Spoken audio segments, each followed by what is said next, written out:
it's very, very possible if you get down like that to New York that it may be even easier, strange as that sounds, to erase that kind of deficit against the Knicks than it would have been against the Cavs, just based on the fact that the Knicks don't have depth. I mean, in all honesty, we just had the mini marathon here and people train for the mini, right? It sounds like the best way to get in shape is to play for Tom Thibodeau, because I don't know what they do, Eddie, in terms of their conditioning, but the way that he plays guys, and yes, they do wear down typically, and that was a knock on his teams in Chicago, but the way that they play people and rely on minutes and just use the same, like limiting it, 7, 8 guys. The conditioning of that, OG Anunoby looks like, and I know last year he was out, but he's a difference maker for them, and he does not look fatigued at all. I mean, eventually that's got to wear itself out, one would think. But their ability to play and log those kind of minutes is really, really impressive. It's in large part because on the offensive end, they don't typically play fast. They like to slow things down and drag the game out and bruise you with physicality between Karl Anthony Towns and Jalen Brunson. So it allows those guys to play such heavy minutes because they're not running up and down the floor at the same frequency or moving around on the defensive side as much as teams that face Indiana, because there's not many, if any, teams in the NBA that play their style of basketball. Hey, Eddie, have you looked at the forecast? Is it supposed to rain today? Do we know if it's supposed to rain today? Later tonight, so it should be all clear for practice today. The biggest buzzkill in the world is when you look at your phone and it says, like, actually, I guess it's an upshot at times, but when you look at your phone and it'll say, Friday, 80% chance of rain. You're like, really?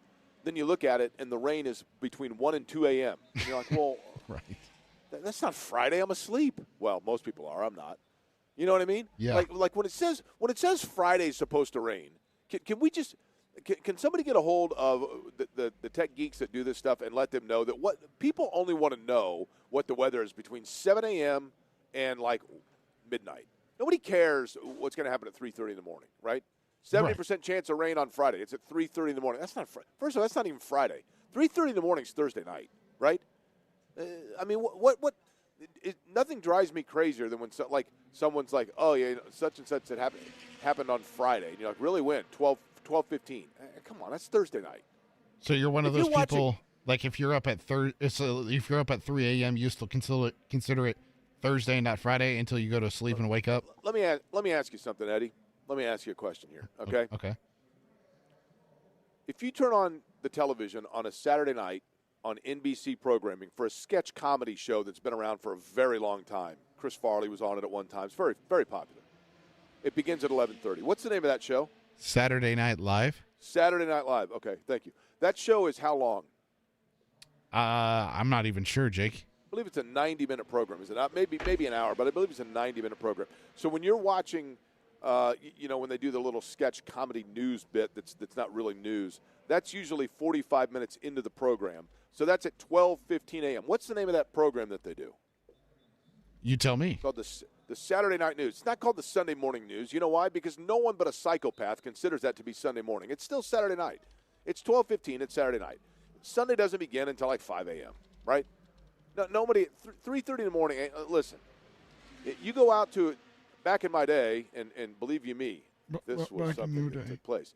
Back in my day, when I'd be, talking to somebody at the old mine shaft, the average Joe's, the old pros table at 3:30 in the morning on a Saturday, I'm not saying, I met this woman on Sunday morning. What? No, I met him Saturday night. Drives me bonkers. This is the kind of stuff that keeps me awake at night. 3:28 in the morning, this hit me. And I say 3:28 last night. I don't say this morning. 3:28 in the morning last night, right?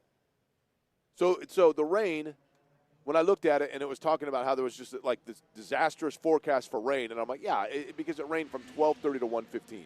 It's like heat index. Don't even get me started on heat index and wind chill. I mean, then we go down to a rabbit hole we just don't want to go down, right? Chris Denari on the program today, going to join us 1 o'clock. Also, Kevin Bowen going to join us 2 o'clock. Tentatively, because clearly she has a lot going on, and I totally understand that. Stephanie White going to join us coming up in the 2 o'clock hour, I believe, as well. We'll see if anybody racing-wise stops by. Probably difficult because of the fact that it is beautiful outside, and that means a flurry of activity. But we will get you caught up on what is going on throughout the course of the day from the Indianapolis Motor Speedway here, Query and Company on the Fan.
Out in front. Oh, and we've got a big problem at the north end of the racetrack. Let's go to Mark James. Tony Kanaan lost it, got up high in the marbles, kind of glanced off the wall, then collected Sarah Fisher in the north end. Two cars involved, Sarah Fisher and Tony Kanaan in the north end, turn 3 at the 92nd Indianapolis 500. So here comes Dixon. He and Carpenter are side by side, and Vitor Mira will come with them to make it 3 wide. Mira to the outside bank. What a move! I have no idea how he got through there, but Vitor Mira is the leader, and there goes Castro Neves. They call him the Iceman, but today at the Indianapolis Motor Speedway, he is red hot, and he is the winner of the 92nd Indianapolis 500-mile race.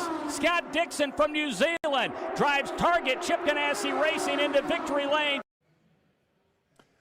Mike King, Mark James, Jerry Baker on the call from 2008 as Scott Dixon won the Indianapolis 500-mile race. That was the year that Tony Kanaan, in that incident that took out Sarah Fisher, felt so guilty about it, and I think this curried a lot of favor with fans that Tony Kanaan actually went and paid for the repair of Sarah Fisher's car because he knew that that was a team that was not high on funding and that was an accident that he knew he was at fault.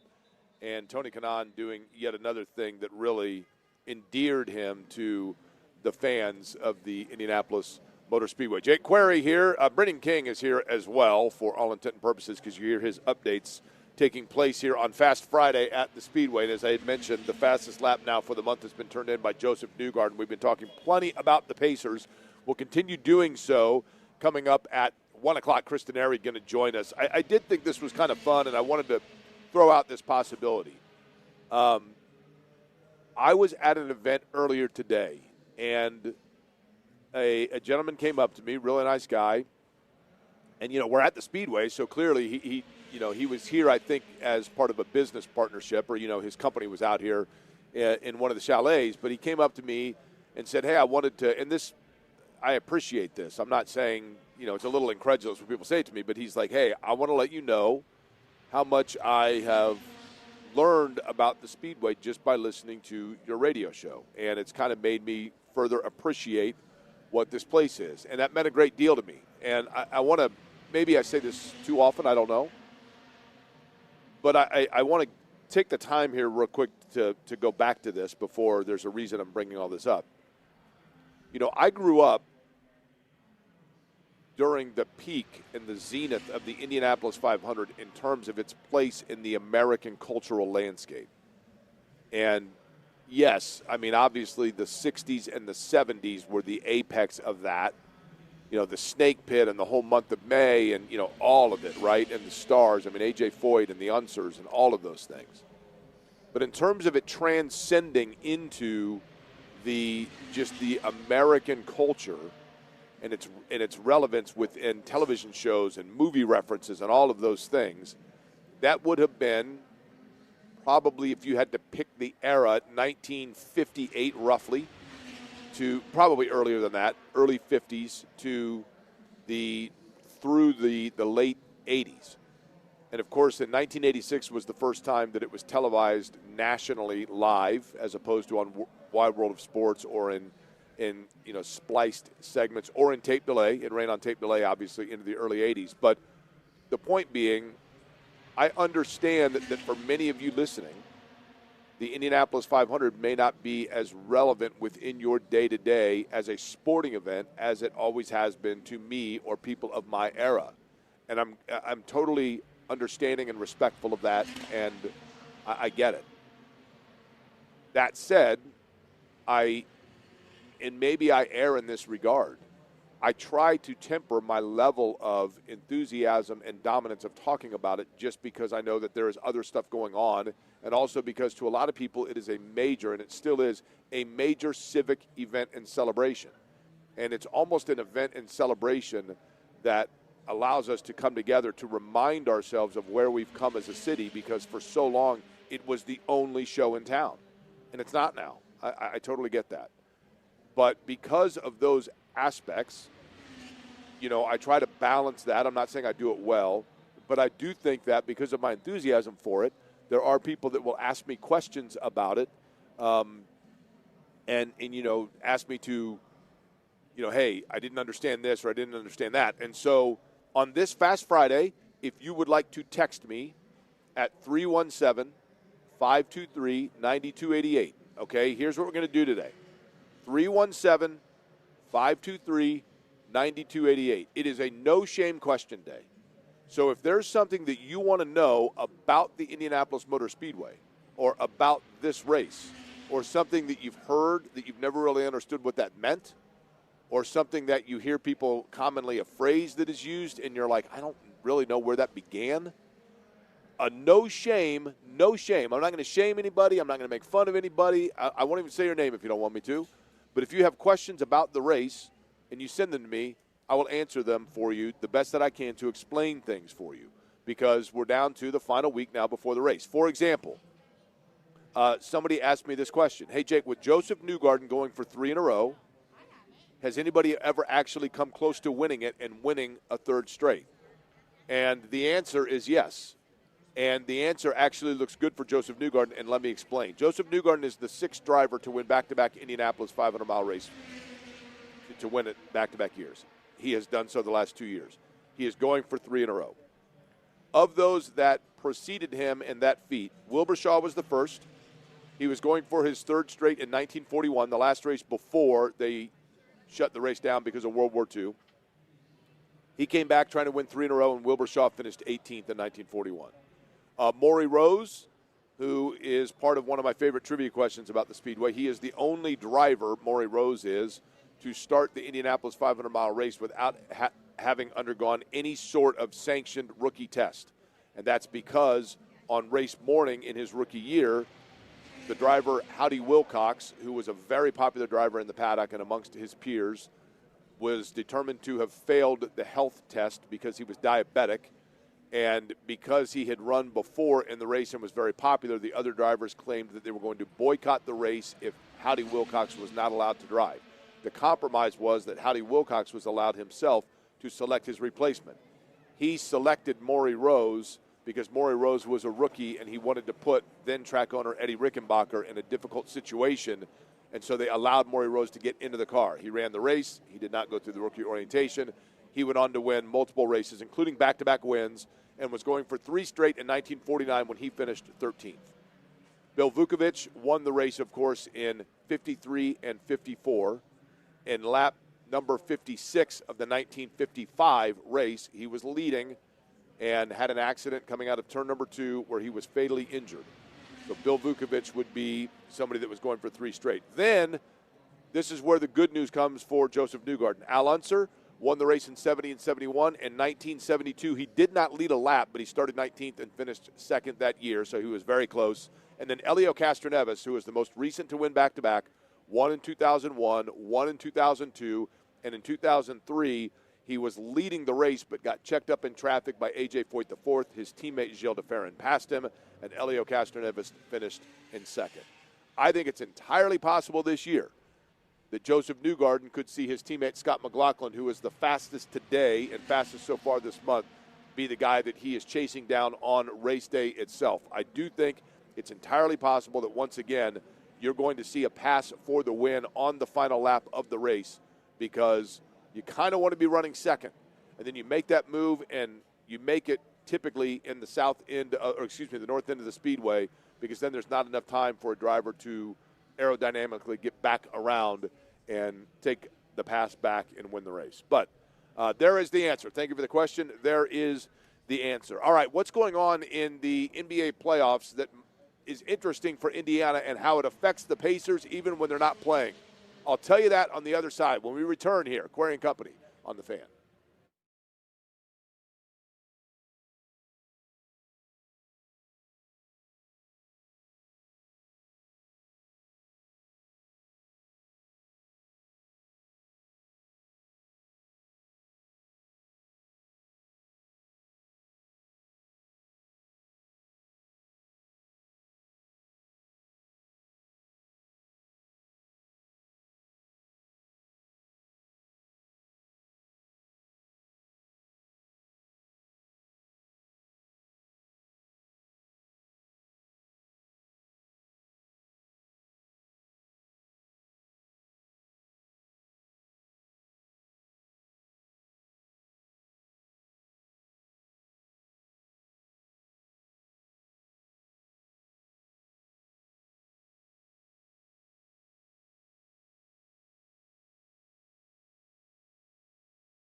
You have anything at all left in the tank? A couple of turns to go. Ryan Hunter-Reay leads it Indy.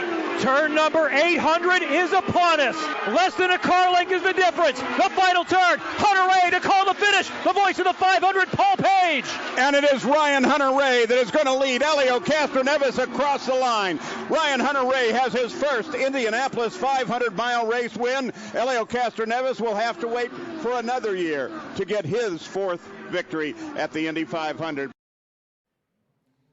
Hard to believe that was 11 years ago when Ryan Hunter-Reay made that move, nearly touching the grass going into turn number 3 to surpass Helio Castroneves and win his first Indianapolis 500. Castroneves, indeed, in the voice of Paul Page there, would wait until 2021. Castroneves, as a matter of fact, just as I say that, is in the south end of the Indianapolis Motor Speedway right now, and Helio Castroneves out on track. Ed Carpenter just turned a good lap out here today. The fourth fastest so far today at 231.054 miles an hour on this Fast Friday. Carpenter just behind his teammate, Christian Rasmussen, who is at 231.182. Penske showing a little muscle, though, because Scott McLaughlin still the fastest, just under 234 miles an hour, and his teammate Will Power as at 231.870. Here at the Indianapolis Motor Speedway, Jake Query on this Fast Friday, and let's go back to talking about the NBA playoffs. Chris Denari going to join us coming up just a little bit. We have Carb Day tickets to give away today as well, also a Chicago's Pizza gift card, so all kinds of reasons to stick around. But let's go back to the two other series that are taking place right now. We talked a lot about the Boston-New York series. Then you get the other side of it, which is interesting, and that's what's going on in the West. And in the West, you have obviously the Denver Nuggets extending now to a 7th game against Oklahoma City. And you wondered, Oklahoma City is massively talented. It goes without saying. But I think that Denver is one of those teams that we kind of sleep on because you just think, well, maybe that title they had was, I'm not going to say a fluke, but you kind of forget about it. And when Oklahoma City, because of the season they had them down, and now Denver forces a Game 7 going back to Oklahoma City, that, to me, Eddie, it feels to me a little bit like what you have there is like veteran experience and then talent, but talent of naivete of the moment. Now, I think Oklahoma City probably goes back and wins, but we shall see. But the reason that is important to Indiana, of the teams that are remaining, we know that, you got Minnesota, and then you have Oklahoma City and Denver. I guess actually in those terms, you would look at which team you think Minnesota fares better against. And the reason I say that is because of the fact that the Pacers would have home court advantage in the finals if they were to take on Minnesota. They surrender that advantage to both Oklahoma City and Denver.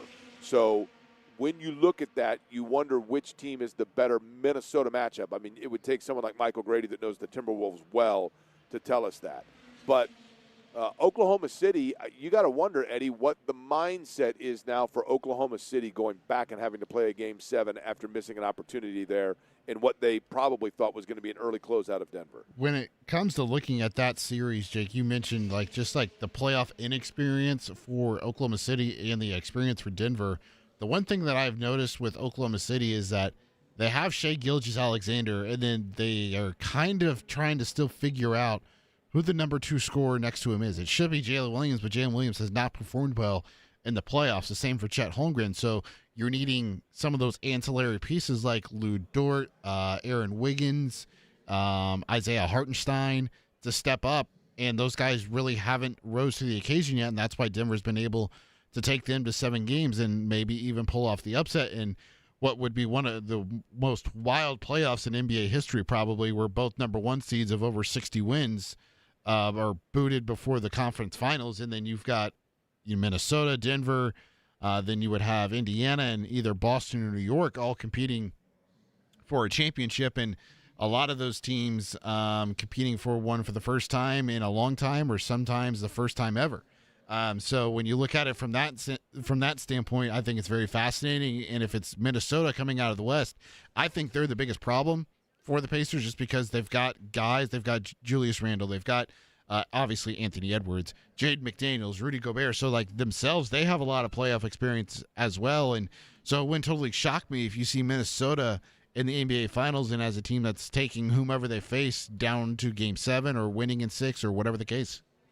Eddie, while you were speaking, by the way, we now have our second caution flag in as many days, and it was a pretty hard hit for Kiffin Simpson, whose car in the turn number 4 got loose. The rear end stepped out on the car for Kiffin Simpson. It started to very slightly tip over. Simpson's car then landed back on the right side, spun around, avoided the inside retaining wall, but did hit the safer barrier along the pit road. The AMR safety team is to the attention now of Kiffin Simpson. Young driver, second youngest driver in the field. Kiffin Simpson, who ran here as a rookie a year ago, and the contact was such that the left side of the car, certainly the front of the car, is torn up.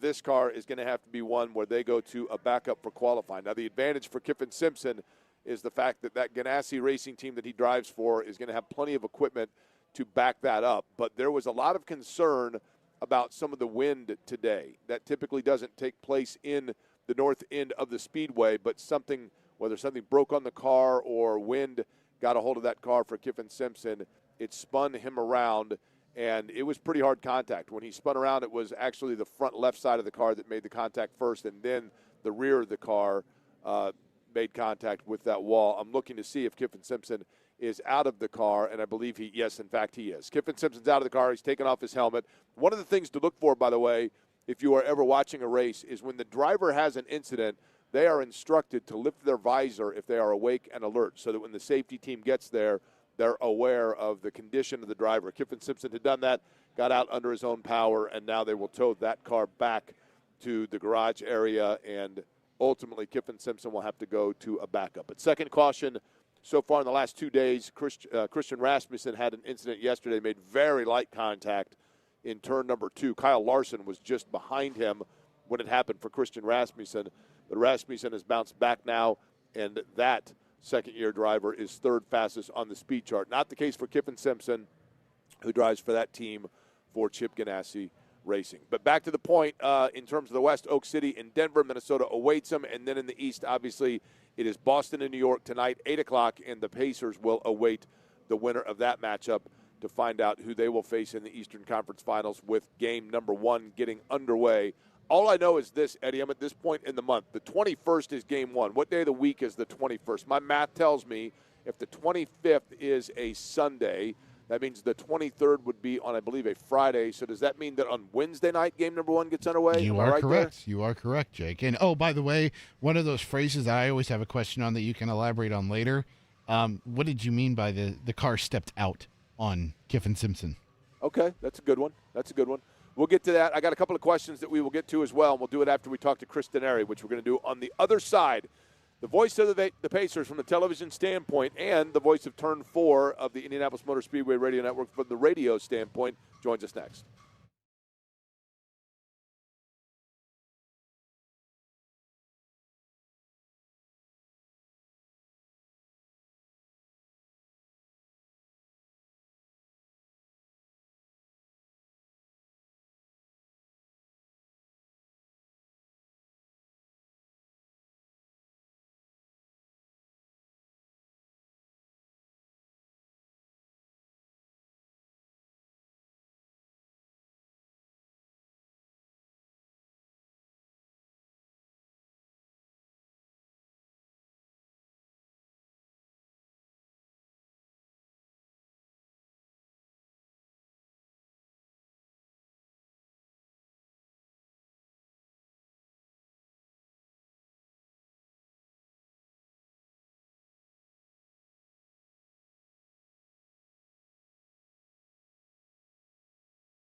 White flag is in the hands of Paul Blevins. He's waiting to see Alexander Rossi come out of turn number 4.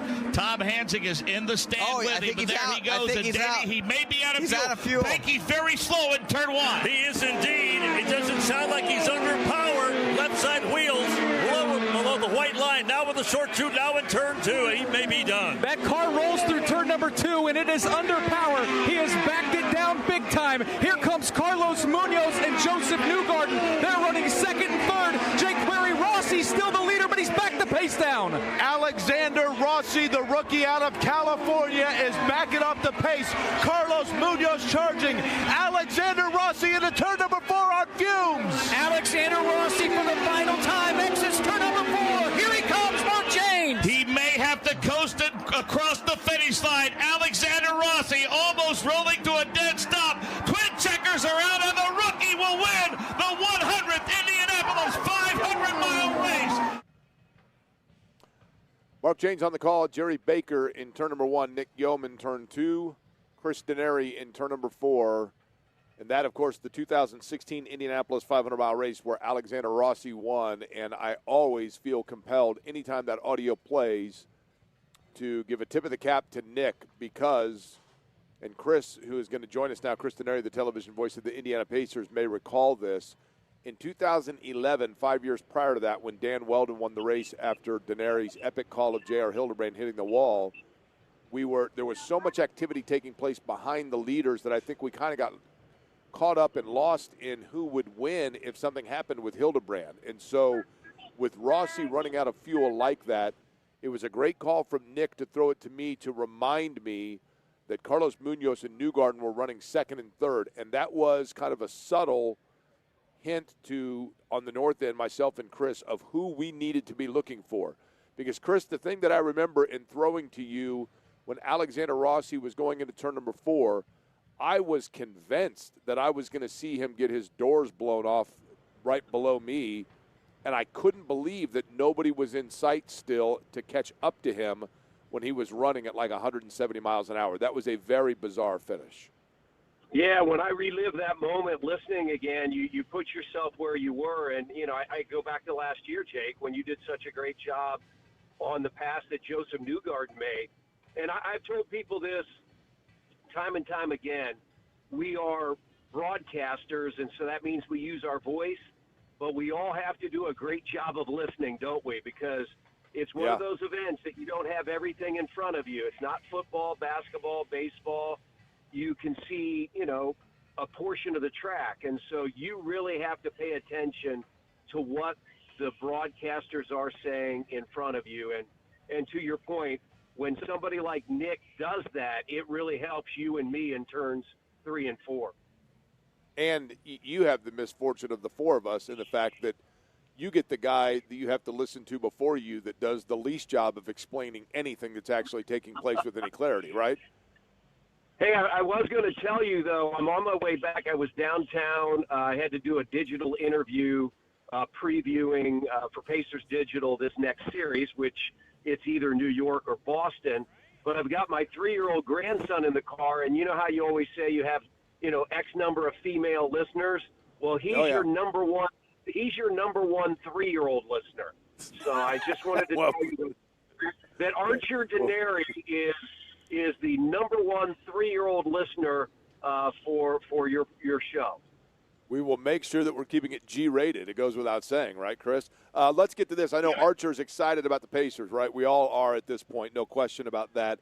You have seen, and this is a dangerous thing to go into. I'm not trying to create bulletin board material, but when you look strictly at the regular season and just the matchups in terms of, you know, how, you know, who's going to guard who and that kind of a thing.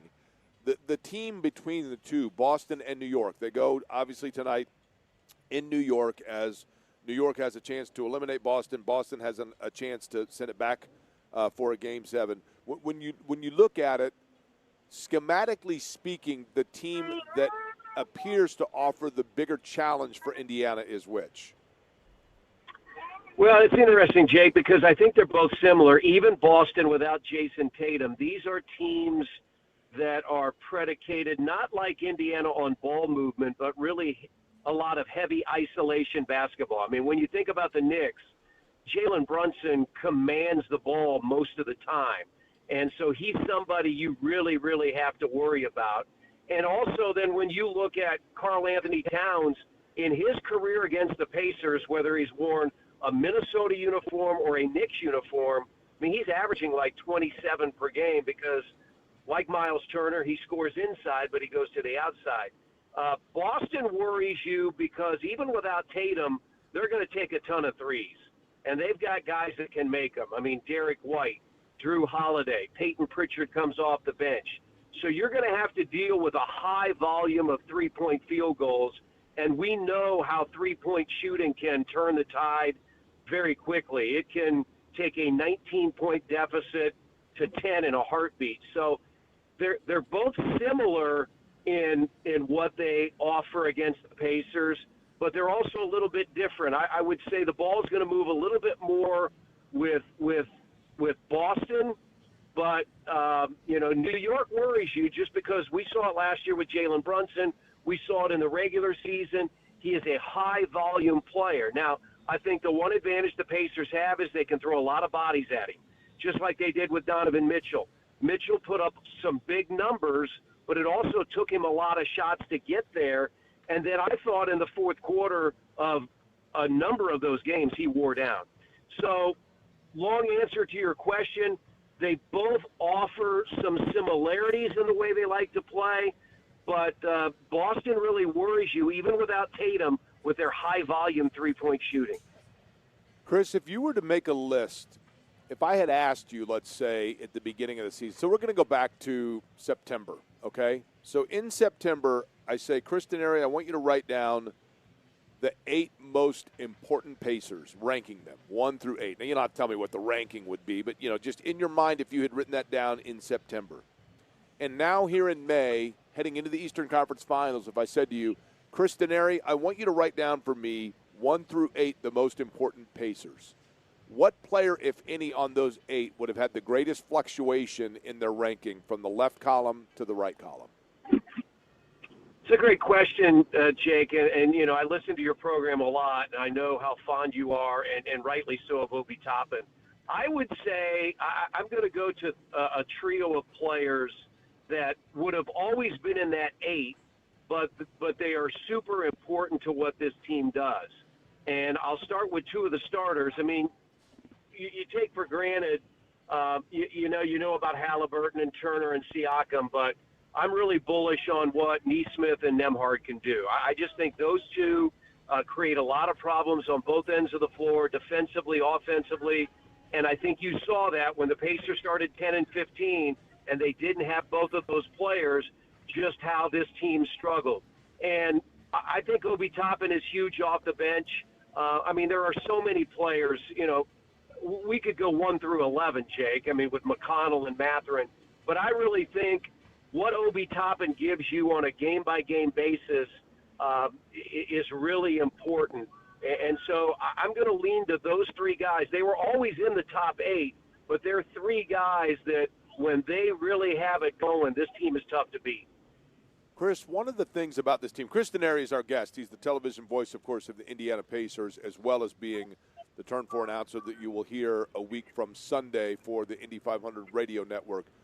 One of the things, Chris, to me about this team, and I don't mean to just completely hammer this point on the day-to-day, but I'm curious at this. And I know the easy answer is going to be, well, culture matters, and, I get that. But really, this team, the guys you mentioned, Nesmith, Nembhard, Toppin, what I love about those guys is it's not just the fact that they can assist you in multiple ways.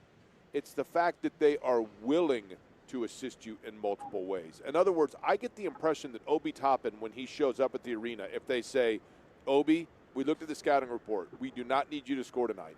We need you to rebound. We need you to rotate basketball. We need you to defend. Then Obi Toppin would go, okay, that's cool. And I think the reason the Pacers are in the situation they're in is because a lot of teams don't have those kinds of guys. Is that me over-romanticizing this roster? No, I don't think so, Jake. I mean, it's something that you saw develop last year when they put this team together and they brought Obi Toppin in the trade from New York. Aaron Neesmith elevated into the starting lineup, Nemhard into the starting lineup. These guys just do what they do to help make the team successful. And that is a great trait to have with any organization, whatever kind of business you're in, but especially when you're on the basketball floor. And I would agree with you. I think look back to that game at Minnesota late in the year when the Pacers had a number of players out. I'm sure the coaching staff went to Obi Toppin and said, okay, this is a night we need you to put points on the board, and he did. He scored 34, he hit 7 threes, and was very impactful. And there are other nights where maybe he has 6 or 8 points, but makes some key defensive plays, gets some rebounds, and gets out in transition. So I really believe that. I mean, Tyrese Halliburton is the first guy to say that, and Tyrese is a 2-time All-Star, but he says, look, we rely on everybody. This is not just a star-driven team. This is everybody pitching in, and I think that's why this team is so successful. And I think people across the country, Jake, are starting to see that. We understand that a lot of people don't watch the Pacers on a regular basis. Now they're getting a chance to do that, and they're seeing what kind of team this team is. You know, Chris, last night I got a phone call.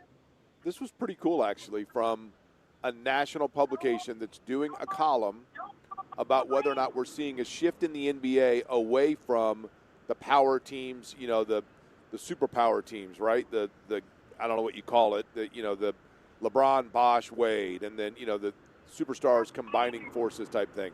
And whether or not Indiana's going to be the boulder in the stream of unselfishness becoming in vogue because of the way that they're playing. But one of the questions they asked me was, what do people in Indiana think about the Pacers not getting the regular national attention?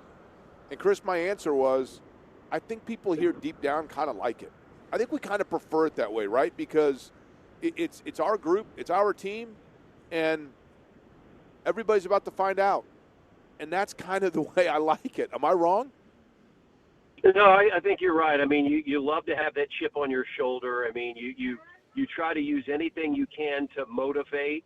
And, I think Pacers fans, Colts fans, whatever, you've sort of lived it, right, over the years, is that you don't get the attention that maybe you think you deserve, and you just live with it. And I think, whoever they play, even if it's Boston that comes out with 2 more wins in Game 7, the Pacers will still be the underdog because Boston won 60-plus games this year, and if New York wins this series, the national media is going to, they're waiting to see the Knicks the NBA Finals. It's been a long time since they've been there. The last time they were in the Eastern Conference Finals was 25 years ago when the Pacers beat them in 2000. So it is what it is.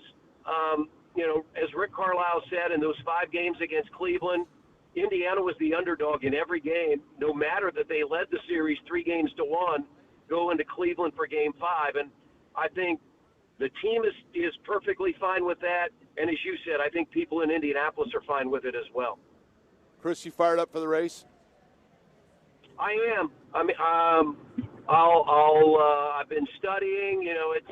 It's something I don't do on a regular basis like you guys. So I have to go through it a little bit differently to get more in tune with the cars. But every time I hear those highlights that we call, it gets you revved up for the race. You know what's funny about that? And I think you're probably like me. I don't know. You have a lot more experience with different calls that you've done. But when I hear the calls, then I can kind of remember it. But I don't remember anything else. Like if you were to say to me, how did you call this or how did you call that? Like I don't remember it. And then when I hear it, it's kind of I really do kind of think to myself, like, wait a minute, was I there for that? You know what I mean? Does that make sense? Yeah, I think the two, of course, that stay with me are the Marco Andretti call, Canada Nature win in Indianapolis. I mean, that will always stay with me. And then, of course, as you said, the J.R. Hildebrand. I mean, you've got a guy leading the Indianapolis 500, a rookie, and he does something that is so unexpected on the last lap where he hits the wall. It's one of those things that you can prepare all you want, but you have to be in the moment. I mean, none of us have calls that we script. I mean, you can't script anything because you have no idea what's going to happen, and you just have to put yourself in the best position. I've said this, Jake, we talk during breaks during a 200-lap race. We're going to make a mistake here or there, right, on lap 142 or whatever. But you better not make a mistake on 198 or 199 or 200 because those are going to live in infamy. You just put the pressure on me there, Chris. You just put the pressure on me. I can't make a mistake 198, 199, 200, right? And no. Here's one other thing, and I've never asked you this, and maybe I don't think that hopefully people can appreciate this kind of a conversation, but I've never asked you this. I get, and I'm wondering if it happens with you, I oftentimes get confused at the end of the race, whether we're on the final lap or there's still a lap to go. Unless they get in our ear and say, coming to the white flag, a lot of times I get confused. Wait a minute, is 199 the last lap or 200 the last lap? I get confused by it, and I lose sight of when the end is. Does that make sense at all?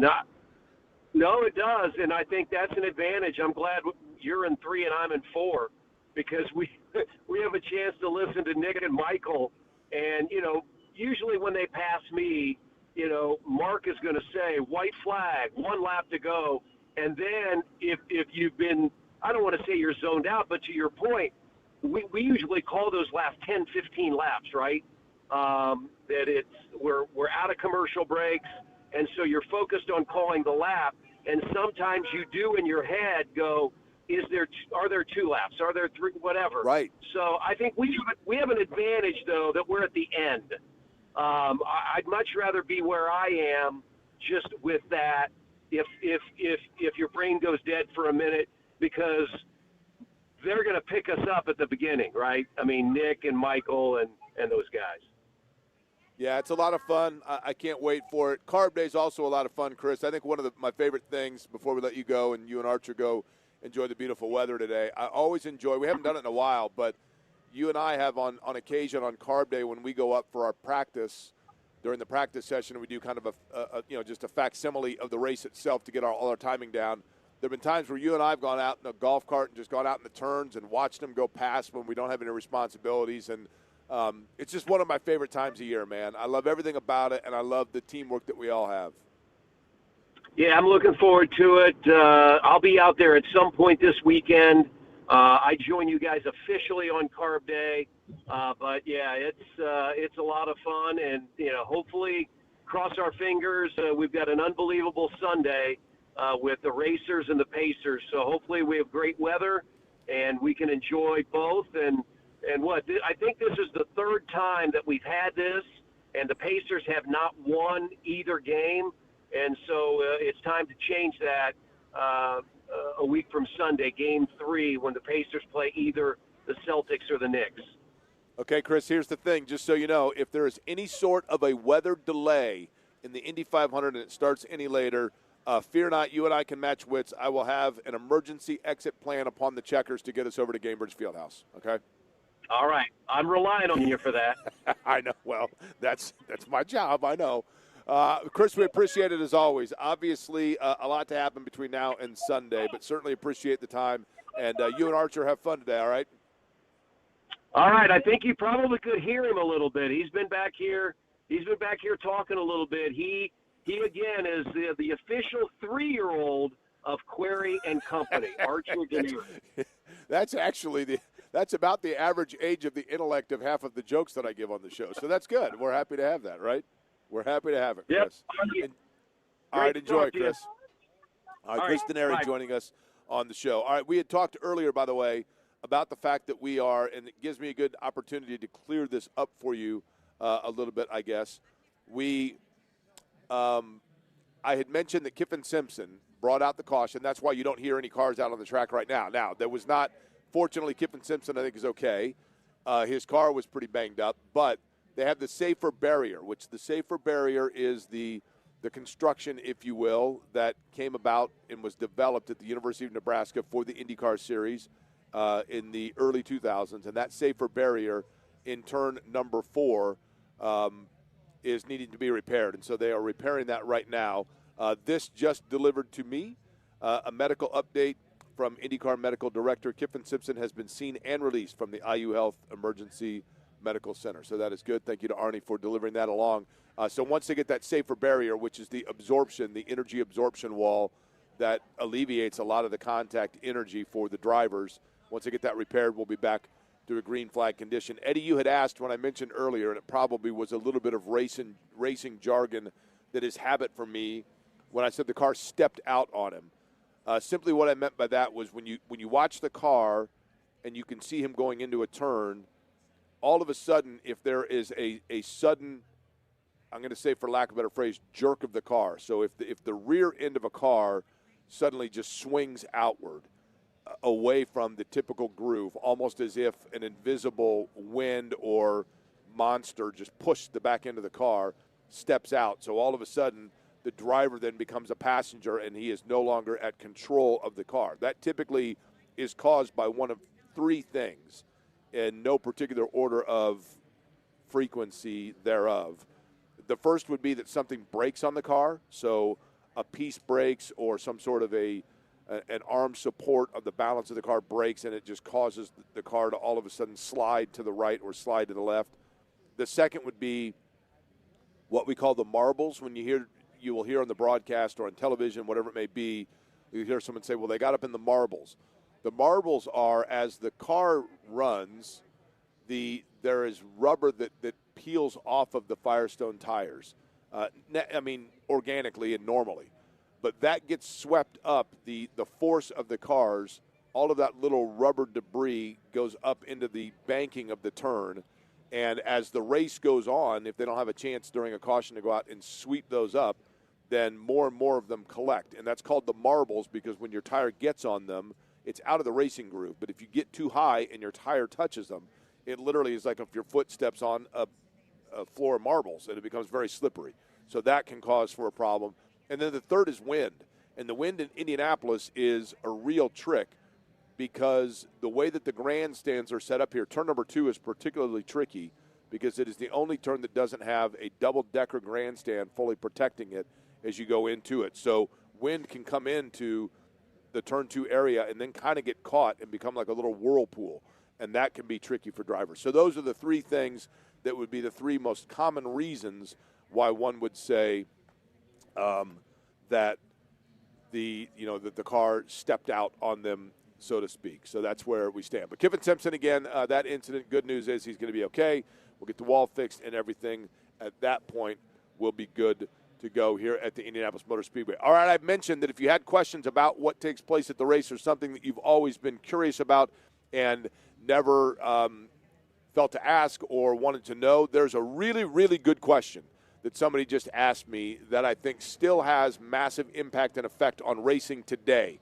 We will get to that. We'll continue the conversation talking about the Pacers and what we think is going to be the New York Knicks, but we don't know. Could be the Boston Celtics, Pacers, Eastern Conference Finals. We'll continue that conversation when we come back here to the Indianapolis Motor Speedway. Again, fastest time of the day, turned in by Scott McLaughlin, last year's pole sitter, just under 234 miles an hour. That is just in front of his teammate, Will Power. And then behind those two, it is Ed Carpenter, ECR Racing, with Ed Carpenter, the fourth fastest, his young driver, Christian Rasmussen, just in front of him. We'll continue to update you, and we'll answer one of those questions other side here, Query & Company, on Fast Friday from the Indianapolis Motor Speedway.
Sato leads Elio Castroneves into turn number 1. 2.5 miles to go, and Takuma Sato looks really strong. He swings it out to the short chute. Elio Castroneves about 4 or 5 car lengths. Jake, his last chance might be exiting turn 2.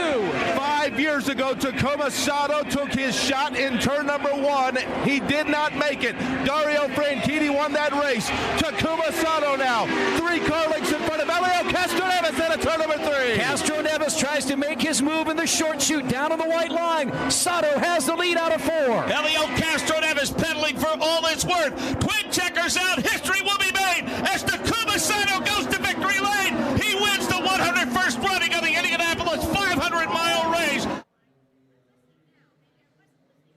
Best part of that call is Jerry Baker at the beginning. 2.5 miles to go. Takuma Sato, 2017. I have always said that in the race that we talked about this yesterday, the COVID race of 2020, the non-May race of 2020, I was very, and I think a lot of people were, grateful not only for Takuma Sato, who's a great guy, nice guy, that he won that race, but also that it was not a first-time winner, because you can only imagine if you were the only time you'd won the Indy 500 and it was in a year where there was no one here. You got out of the car and it was quiet. I mean, it was very, very strange. So Sato wins it in 17, comes back, wins it in 20, that call from 2017. All right, Jake Query here at the Indianapolis Motor Speedway. Fast Friday today. Scott McLaughlin still the fastest. Probably are going to enter into a portion of today where you're going to see cars kind of backing out a little bit and then going out and doing simulated qualifying runs, I would assume, is the way that is going to work. But I was mentioning earlier, since we are obviously intermixing Pacers and racers today, a little bit of Colts talk, too, about the incident with their schedule. And I agree with J&V. I saw John saying, look, the whole embarrassment of whether it was Tyreek Hill or the Microsoft infringement with that schedule release incident, and I think everybody knows what I'm talking about by now. They did their schedule release with a Minecraft take on things and then pulled it because they didn't have the licensing from Microsoft. And I'm in total agreement. I mean, J&V said this, so credit there. But, when he's like, you just don't put yourself in that position by trying to be too cute. And I agree. I'm like, I think I said it yesterday. Just slab it up. Here's our schedule and just call it a day. I think the originality or the lack of originality of doing that actually would be original, quite frankly. Because as I always say, when you go out of your way to be unique, you are in fact ordinary. So just do a schedule release that just says, we're the Colts and here's our schedule. Boom. Okay, cool. People want to know what the schedule. For months, people are like, what do you think the schedule's going to be? What do you think the schedule's going to be? So why draw it out? It's like on the NCAA tournament selection show. When that 1 year, remember the 1 year on the tournament selection show when they took forever to do it? And I mean, that's me speaking, right? And everybody was like, what are we doing here? And then they went back to the basics of just doing it in the form of Greg Gumbel announcing it. But they just shouldn't have put themselves in that situation and tried to get so cute, is I guess the bottom line. But when I was saying that if you want to ask a question about racing, it's a guilt-free zone. I'm not going to mock you. So if there's something that when you're watching the race with your friends or you just hear in the news or, if you're not a fan of racing at all and you're like, I've always wanted to ask this, but I don't want to embarrass myself, I get it. I totally understand. I mean, there's an element of it that is a niche sport. 317-523-9288 is my cell phone number. And you can feel free, and I don't mean historical stuff of like, who was the first left-handed driver? I mean stuff like Eddie was asking, like, what's it mean when you say that the car stepped out on him, that kind of thing. Somebody asked me this question, and it's a good one. What was the reason for the split? It's a loaded question, and I think it's worth rehashing because a lot of people may not realize it. So here is your once-upon-a-time story. The Indianapolis Motor Speedway and the Indianapolis 500 were and always have been the biggest race in the world. Formula One, for example, counted the Indianapolis 500 as a points race back for many, many years. So if you won the Indy 500, you got points within Formula One. That's why you saw Formula One world champions running here. Jim Clark ran here and won. Graham Hill ran here and won. Mario Andretti, obviously, in 1978, went and qualified a car in Formula One, came back and ran the Indy 500, missed qualifying, had to start in the back of the field because somebody else qualified his car for him. Those kinds of things. And so it was always the biggest race in the world. And Tony George, who, of course, is, very well known to this day, Tony George, the grandson of Tony Holman George. And Tony George at the time not Tony Holman George, Tony Holman. So Tony Holman was the owner of the Speedway. Tony Holman passed away in 1977. His daughter, eventually, Mary Holman George, became the owner and sole proprietor of the Speedway with a board underneath her. Mary Holman George made her son, Tony George, appointed him as the president of said board. So Tony George essentially had the keys to the kingdom of the Indianapolis Motor Speedway. And Tony George, who is a huge, he had a huge appreciation for the track, for the best interest of motorsports within the United States, and saw what he believed to be the kart series, which was the dominant motorsport open-wheel racing series of the early 90s. He felt that kart, by having too much say amongst its owners, and in addition to that, starting to get away from running too many ovals, like the ovals that historically it had run, and that more road and street courses were being put into play, and Tony George took exception to that. Understandably, I'm not saying he was wrong at all. I mean, he wanted to get it back to an American oval-based series in motorsports in North America that would allow opportunity for the next era of Johnny Rutherfords and A.J. Foyts and Bobby and Al Unser and those kinds of things. So in 1994, actually just prior to that, in 1993, he met with the France family of NASCAR to talk about the possibility of bringing the Brickyard 400 to the Indianapolis Motor Speedway. And when meeting with the France family, was discussing with them the desire for more ovals in open-wheel American racing.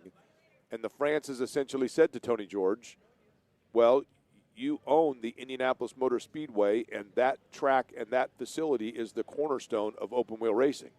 So you have the ultimate leverage. If you wanted to start your own racing series to reprioritize American open-wheel racing on ovals, all you would have to do is tell people that in order to run the Indianapolis 500, they need to run in your series. So after thought, contemplation, talking to other owners, he announced in 1994 that effective in 1996, the Indy Racing League would be born, which would run on ovals in open-wheel racing in North America, and that in order to run the Indianapolis 500, you had to be a member of the Indy Racing League, thus assuming that all kart drivers and teams would come over to do exactly that. Because of the tradition of the fact that the Indianapolis 500, as originally essentially predicated by his grandfather, was that it was for the 33 fastest cars and that only, there was a lot of balk about the tradition of putting limitation on who could be in the Indy 500. So he then revised that to say that they would reserve a number of spots within the field for IRL drivers, and then there would be a limited number of spots for anybody else. That caused what was known as the split, because many of the bigger teams of kart at that time, Roger Penske's team, Chip Ganassi's team, Pat Patrick's team, they decided that they were going to stay within the championship auto racing teams and not join the Indy Racing League. Thus, in 1996, 1997, 1998, and 1999, you had two different series going against one another. Eventually, Chip Ganassi's team came over and won the Indianapolis 500 in 2000 with Juan Montoya, buying the equipment necessary to run IRL cars. Roger Penske did the same the next year in winning with Castroneves for the next 2 years, and then Gilles de Ferran the third. And then eventually by 2007, kart went away, and those teams and their assets were merged into the Indy Racing League, which became known as what we now know as the IndyCar Series. So that is the long-standing version of it. I hope that answers the question. And if you have any other questions about the Indy 500 or what takes place, I will do the best that I can to answer those. And if I don't know them, I promise I won't lie. But we'll get back into the Pacers and the Racers, the Pacers side of it, when we return to the Indianapolis Motor Speedway.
the Verizon Chevrolet, and again he's going to meet some lap traffic as he exits turn number 4 with a big advantage on Ed Carpenter. White flag is in the hand of Paul Blevins and greets Will Power as he crosses the start-finish line and heads to turn 1. Will Power arcs it into turn number 1 from Toowoomba, Australia. Arguably the greatest driver of his era without an Indy 500 win. Jake Query, he is half a lap away. Will Power down the backstretch. He has 33 career victories. The word has always been that the 3.2 million bricks here reach out and they select their winner each year. Could it be that they reached into Australia in the form of Will Power? Chris Denari help bring him home. His 11th 500 will be the best one. For the final time out of turn 4, it's Will Power. Will Power's going to win the 102nd running of the Indianapolis 500-mile race. How it sounded 7 years ago when Will Power took the Indianapolis 500-mile race. Possibility that he will be a very strong contender this year. He is the second fastest on the speed chart right now. You can probably hear Brendan King telling us that in the background, as a matter of fact. John Oriovitz, whose last name I pronounce 15 different ways every time I introduce him, is joining me here up on the third floor of the Media Center. And we've been talking Pacers and Racers. So, Oreo, I'll give you your pick. Pacers, Racers, which one do you want to go with first? Let's go Pacers. Literally, as a fan, you say, let's go Pacers, right? Yes, sirs, right? Is that what you're supposed to say? You're right on it, John, with you've got the you've always been a marketing shill yourself, I'm right? a big fan of it, as you know. That's right. John Oriovitz, who grew up, you are from, if I'm not mistaken, and you tell me if I'm wrong. I'm going to give people that are new to the program, or at least maybe have not heard you when you've been on with us before, your background. You grew up in, I believe, the Lafayette area, but I could be wrong in that. Am I West correct Lafayette, there? Indiana. West Lafayette. People do like to make the distinction up there. That's still the Lafayette area, is it not? It is the greater Lafayette area, yes. The suburb of Lafayette. Right. So you grew up in Lafayette, and when you were a kid, you fell into, in your hands, a magazine about motorsport, and you started reading it. You became captivated by it.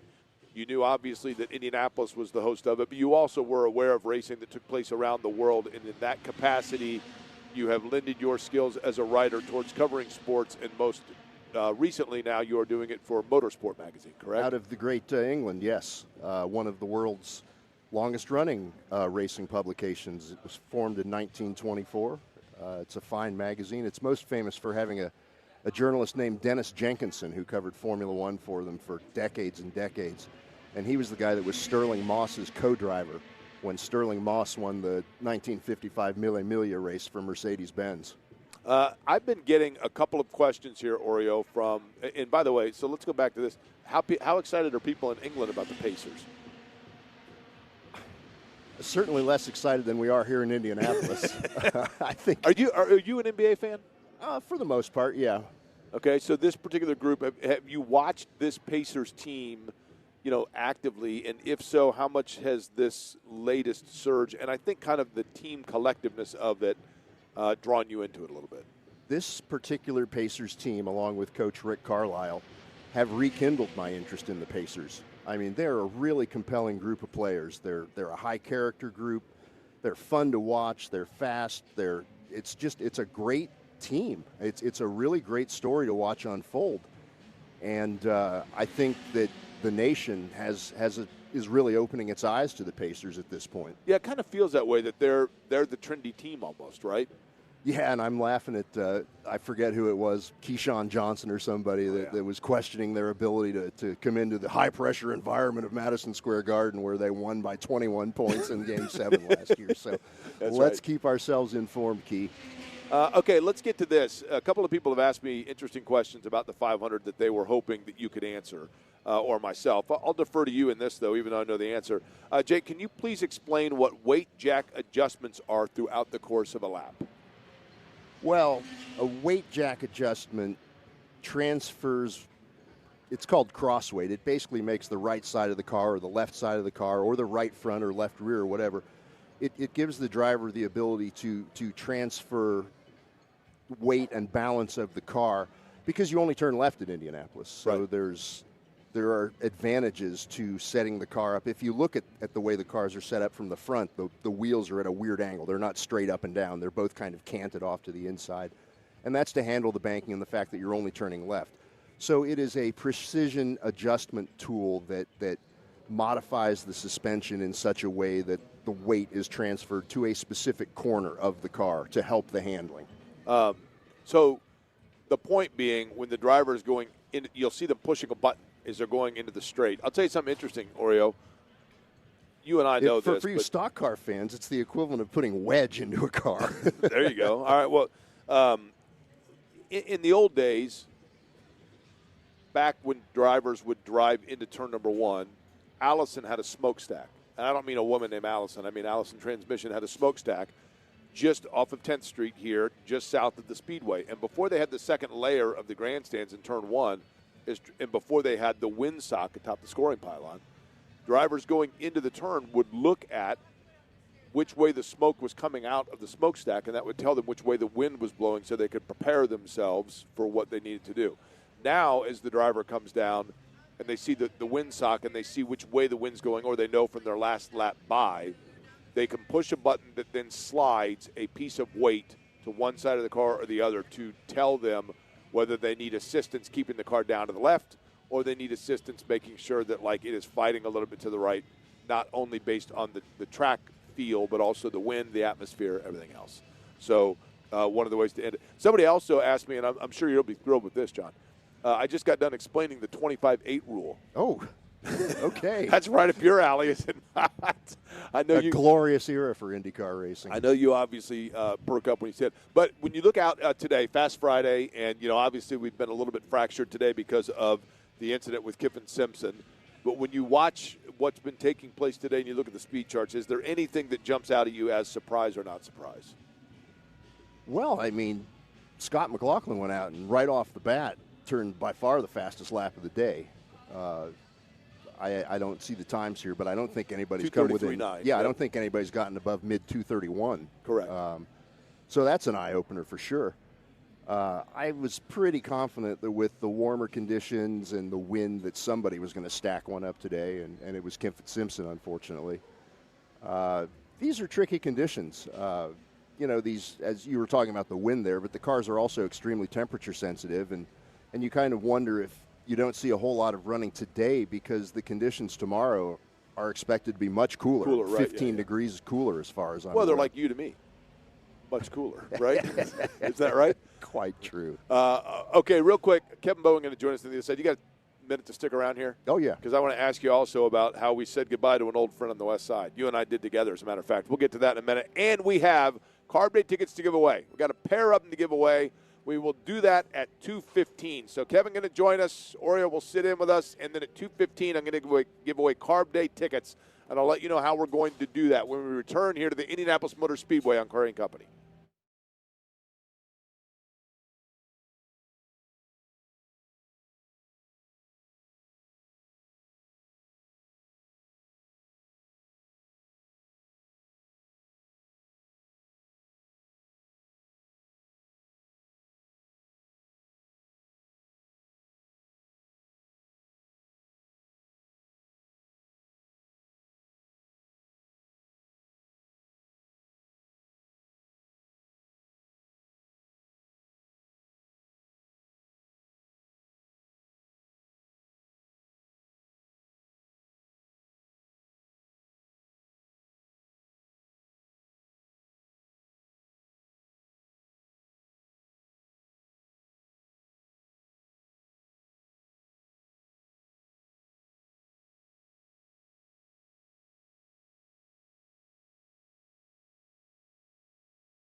Number 4, they are snaking their way down the straightaway. Elliott to the high side in turn number 1. Voigt, Unser, Mears, and maybe Castroneves. Elio takes the lead out of turn 1. We have 2 laps to go in the 105th running of the Indianapolis 500. Elio Castroneves, a 6-car length advantage over Alex Palou. They make their way down the back straightaway, 4-car length advantage. Get on your feet, turn number 3. Everybody jumping for Elio Castroneves. The king of the dancing takes his way through turn number 3.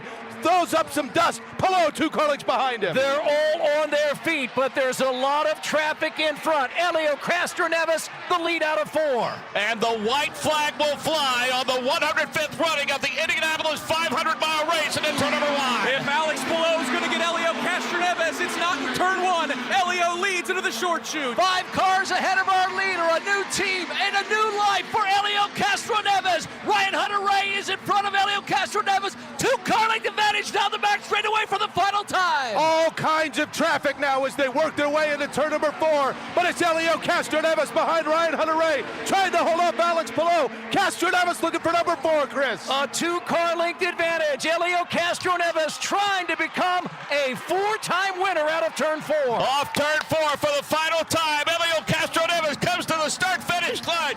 Twin checkers out, and then there were 4. Elio Castroneves joins the 4-time winners club. He wins the 105th running of the Indianapolis 500-mile race. That was 4 years ago. Elio Castroneves getting number 4, becoming the 4th driver in the 4-time Winners Club. Jake Query here at the Indianapolis Motor Speedway. John Oriovitz hanging out with me as well. Kevin Bowen joining us on the program as well. Kevin was out here hanging out for a little bit yesterday. Kevin, I'm going to begin with the Colts standpoint of things. I think we touched on this a little bit yesterday, but it's obviously a bit flash story, but it's kind of amusing to an extent. Did the Colts actually make this schedule thing a bigger deal than it needed to be? Well, first off, Eddie, great work on all these re-entries today. I think it's pretty cool to listen back to some of them. That was certainly one of my favorites there a few years ago. And Jake, very much enjoyed you kind of hyping up turn 3 a little bit there late in the race. Yeah, I mean, honestly, I think the Colts would tell you that the Tyreek Hill part of it they didn't feel like was bad. They would tell you the Microsoft thing, the copyright infringement, I don't know, the legal jargon behind it. That was what they really screwed up. I honestly don't think they feel that the Tyreek Hill thing was anything to worry about. And Tyreek Hill, I guess, if you want to take his word for it, thought it was pretty funny as well. I mean, if you watch these, not to say that, like, every team is poking fun at opposing players and their arrests, but, I mean, there is a heavy joke feel to it. For those that saw the L.A. Chargers, they actually had Daniel Jones, Anthony Richardson, and Jason Bean lined up like an IndyCar race. Granted, they kind of did the F1 standing start, if I'm going to get technical. But they acted like they were having a race, an Indy 500 race, and then Richardson ran out of gas, a.k.a. he's tapping out. So, you know, that's probably a little bit more of the poking fun to it. But, yeah, I think the copyright infringement was the bigger screw-up in their eyes. And then when the Tyreek Hill thing started to bubble a little bit, they probably felt the need to apologize for that as well. Kevin, I'm telling you, here's my idea of marketing brilliance 101, right? My marketing, and I get it. Social media era, you know, the schedule releases people are very excited about it. I think the Chargers actually were the one that kind of became the gold standard a couple of years ago, if I'm not mistaken. They had a super creative one online, and that kind of dawned a new era. I think next year, one of the teams, they literally need to just have a guy walk out with a big sign, and he just taps it on the wall and says, "There's our schedule," and walks off. And then, boom, there it is. Simplicity is best, brother. So, two that stood out to me, I don't know if you saw the Buffalo Bills, but Josh Allen called Brandon Beane, their GM, and said they should use AI for the schedule release. So Brandon Beane literally called Allen Iverson, and Allen Iverson did their schedule release and literally just held up a piece of paper to the camera. And then if you recall, that's strong. If you recall, maybe a few years ago, the Colts did probably their simplest of all. They had Andrew Luck in their mailroom read off the schedule. I believe he shared one interesting fact about every city and or team that was on the schedule. Very simple, 3 minutes long, literally Andrew Luck's brain being used for all of it. And then 3 months later, he retired from football. So, yeah, there's not a lot of there's probably not a lot of great past precedent here in Indianapolis. Look, I'm all for social media brands having fun, and I'm all for them trying to do things to engage with fans. And not to sound super Gen Z on us, but a lot of fans' first introduction to their team can literally be via social media, if not watching the product on the floor. That's probably how a lot of people know the LA Chargers. I mean, you just brought that up. Outside of, Justin Herbert, you're obviously a sports fan, so it's a little different for your audience. So I got no issue with you wanting to try something, but, boy, it just seems like such a layup that your legal team wouldn't double, triple, quadruple check that, considering Microsoft is not your mom-and-pop shop from down the street. Kevin Bowen is our guest. Of course, you hear him in the morning with James Boyd, Jeff Rickard on the Fan Morning Show. You guys have been talking plenty about the Pacers and the Eastern Conference Finals. I'll ask you what I asked Eddie earlier. In terms of matchup, Kevin, and I think Indiana, my one concern, honestly, is just if this layoff isn't a bad thing, odd as that sounds. But when it comes down to it, and you look at the matchup of the Eastern Conference Finals, you would rather see New York or Boston? Well, I feel confident no matter who the opponent is, to be honest with you. But if you had to make me pick, I would say New York. The lack of ball handlers, I think Brunson will eventually be worn down by a Nesmith-Nemhard combo. It might not be felt super early in the series, particularly if they're able to take care of business tonight and have 5 days off. Now, if they aren't able to win tonight, Game 7's on Monday, and then Game 1's on Wednesday. So that is, people in this market should be all aboard the Celtics bandwagon tonight. Get out your Brad Stevens shirts. It is, you want it to go to a Game 7 just because no matter who would win, it's a 48-hour turnaround for either of those two teams. But I think New York, even without Tatum, I think they lacked the ability. Boston, I think, still has some firepower, especially their ability to shoot the basketball. Those role players can shoot it well. We saw that in Game 5. Now, can they do it on the road? Obviously, you have some question marks there. But I would give the slight edge to wanting to play New York. Again, I think Thibodeau naturally runs his guys into the ground. At some point, that's going to happen. And I feel like the Pacers are the ultimate team to push that and test that in you. You fired up for a week from today, Kevin? I can't wait. You've experienced it with me full well. You've patted me on the back through my actions before on Carb Day, so I cannot wait. Maybe a little bit dialed back on the temperature if I can get extra greedy with that. But ultimately, I think it's supposed to be. I looked. Now, I'm going to knock on wood. John Orovitz is here with me. John, you want to knock on wood for me, John? Thank you. Hello, Kevin. Hey, John. Oreo, guys, I just looked. Kevin, don't look now, but what I saw was like 68 to 70 degrees for Carb Day and like 71 degrees for the race itself. Literally really, really nice, right? And that means, can you imagine? And listen, I know that there's all kinds of sponsor obligations of different, beverages that can be consumed at Carb Day. We want to be respectful of that. But, you got a little jiggy with it. I was impressed, to be honest with you, Kevin. You know what I mean? Like all of a sudden it was like, no, we're not dealing with IHSAA state golf champion, son of educators, Kevin Bowen. We're getting right to it. It was awesome. Yeah, the old 701, crack of the old gold top will probably take place a week from today. Very reminiscent of the Mayo plop, from an acoustic memory for you and I on this show that we had in the old Mayo and the Coffee to represent Will Levis there. Now, I will say this: the fact that you just brought up the weather, 9 days out from the Indy 500. If I were to have done such a thing alongside you and Mark Dyson a few years ago, there's a difference. You would have literally. You would have attached the weight to the ankle and thrown me into Eagle Creek or the White River. There is a difference. There is a difference. I was talking about the weather in a favorable aspect. I was not, as you have done in the past, mentioning the dreaded four-letter word that, there's the possibility of, and then you said the word, and I'm like, no. You Snow? You can't say that. Snow is possible in 92. There's a very, very distinct difference, Kevin. That's all I'm saying. It's going to be glorious. That's all I know is it's going to be glorious in all of its love. There's nothing like it, right? It's the best. look, we're lucky to do what we do, right? And I know that. But I think we have a genuine enjoyment and appreciation for this particular week, and you throw the Pacers into it, and it's pretty darn awesome. I must say this. I'm pulling out the old weather app on the phone, which honestly is about as trustworthy as you are humble.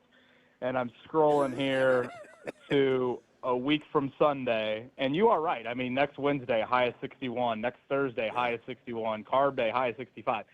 Sunday, for what it's worth, a week from Sunday, 75 degrees, and they're giving me the sun emoji. No cloud emoji over that sun. It looks absolutely glorious. But enough weather talk. You are right. I mean, I think I can speak for you. Like, these moments, this month, this situation, it's why, like, I wanted to do what I'm so lucky to do right now. And that's not, like, some overly emotional, like, Hollywood type of line there. Like, I genuinely mean that of, listening to the race, growing up as a young kid and watching Pacer runs. I mean, you marry it all together, and it's pinch me, and I cannot wait. I cannot wait for next Friday, but I can't wait for next Sunday, and hopefully we can get what the old weather app says 9 days out.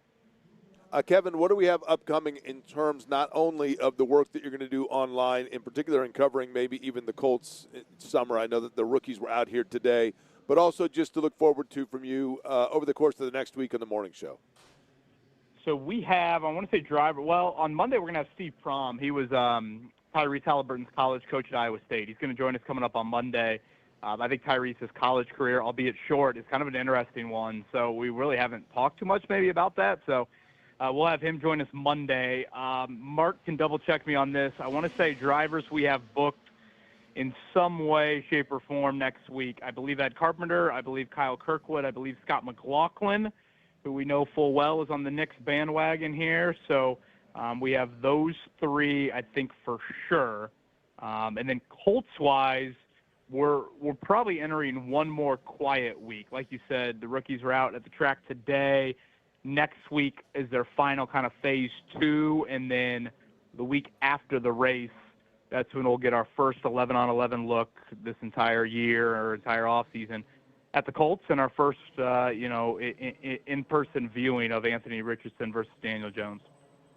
All right, appreciate it. By the way, between Kirkwood, between McLaughlin, and Ed Carpenter, I mean, hell, you could end up with a front row coming up on the show. We shall see. But, Kevin, appreciate it as always. Enjoy the weekend, all right? You bet. Jake, John, Eddie, thank you. Have a great weekend, boys.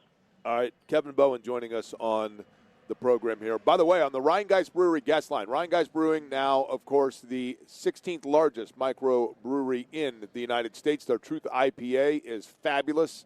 It is fantastic. It is locally distributed by Zinc, and, of course, they have a number of different beers from Ryan Geist Brewery.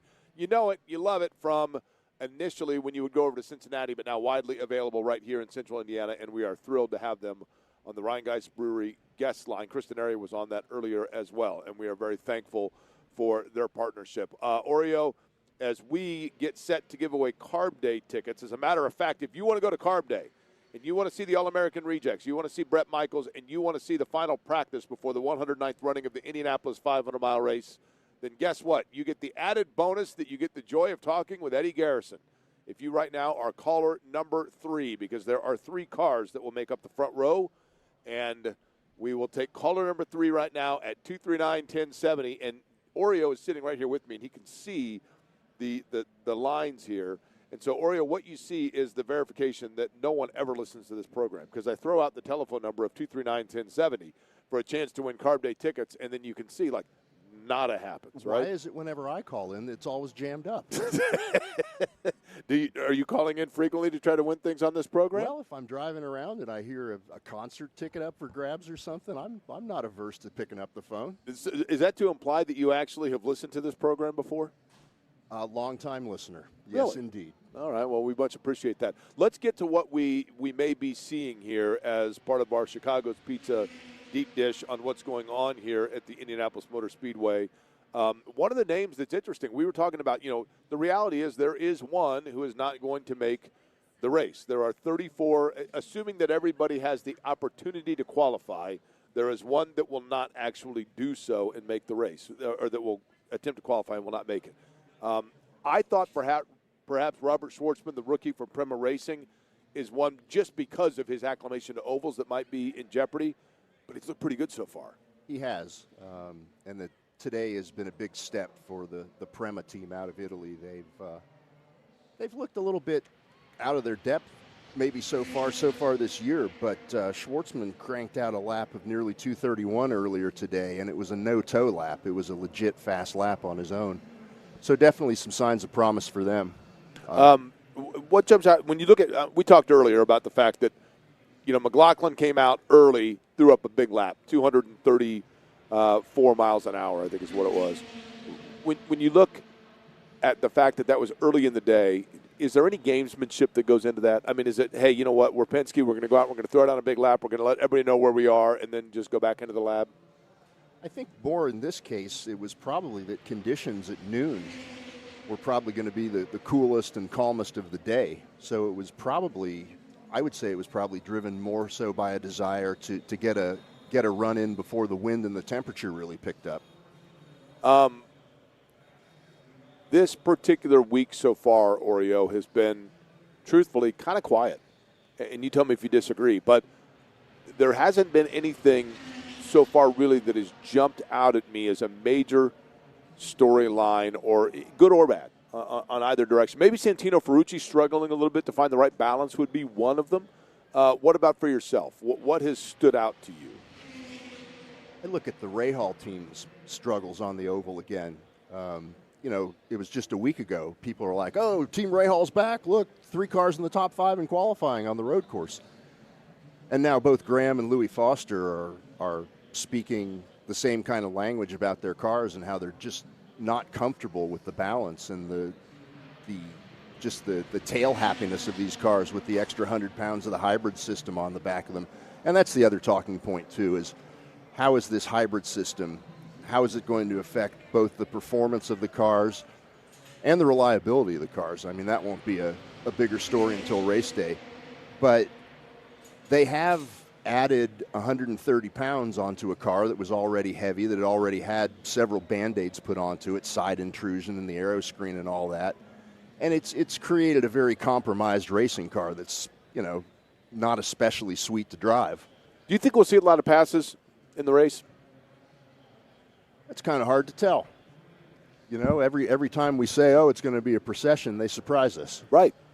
So, these guys, you can tell them to save fuel, you can tell them to stay in line, but at the end of the day, they're racers. They're going to go for it. Yeah, I mean, I think that's the fact of what you said. I've never understood this, Oreo, from an engineering standpoint because I'm a moron. When they say that, there's going to be the ability to pass like first to second, but then once you get into the pack, it becomes difficult to pass. Now, what's the difference there? I think it's a matter of the size or the magnitude of the wake that the cars in front cause. I mean, you probably know it if you're driving down the freeway and you're passing a semi-truck, how it kind of buffets your car around. The effect in these cars, if you talk to the drivers, for the first couple guys behind the lead car, it's not bad. But once you get 3, 4, 5 cars back into the pack, it makes it very difficult to have the type of aerodynamic energy that it takes to pull out and pass somebody. And that's just because of the amount of, as we call it, dirty air that's flying around, right? It's I mean, pure resisting physics. air, right? Yeah, it's like driving into a vortex. In the time that you've done this, Oreo, what driver or drivers, and I'm talking about in the last, let's say, of the drivers that are kind of in the current era here, right? Which is the one that you think you're going to go to Chicago's Pizza, right? Just like we're going to give somebody a Chicago's Pizza gift card here, right? There's a Chicago's Pizza right here on Crawfordsville Road, right? Indeed. You, I'm sure, a fan of their lunch buffet. If you're going to go, $13 all inclusive, is it not? Oreo, that is exactly indeed correct. Can you say that again, please? Chicago's Pizza lunchtime buffet. Pizza, salad, soft drink, $13 all in. That is exactly correct. I appreciate that. So if you were going to go and pick a driver from this field to go and join you, which one do you think you would have the most enjoyable lunch with?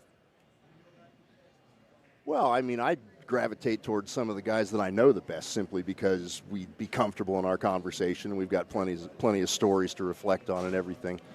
I mean, so for me, the guys that I'm most familiar with are the guys that I've written about in my new book, Class of '99. Guys like Elio Castroneves, Tony Kanaan, Scott Dixon, who was an Indy Lights driver in 1999. Of the new crop, I think if there were shots or beers involved, Connor Daly would be your man. Okay. Fair enough. I'm trying to think of who else of these young guys I think is a compelling personality. I expect Pillow. McLaughlin's cool, right? McLaughlin's definitely cool. Yeah, McLaughlin's cool. And if you watched 100 Days to Indy last year, I think it would be kind of fun to hang out with his in-laws. Yeah, McLaughlin's cool. Aside from the fact he's a Knicks fan, McLaughlin's a pretty good dude, right? Yeah, but Pillow strikes me as a guy that literally could have a PhD in anything he wanted. He looks like a really sharp, well-rounded guy who could carry on a conversation with just about anyone about anything. The dude is a heck of a race car driver, man. It's astounding to watch how he's mastered this particular car, engine, and chassis combination.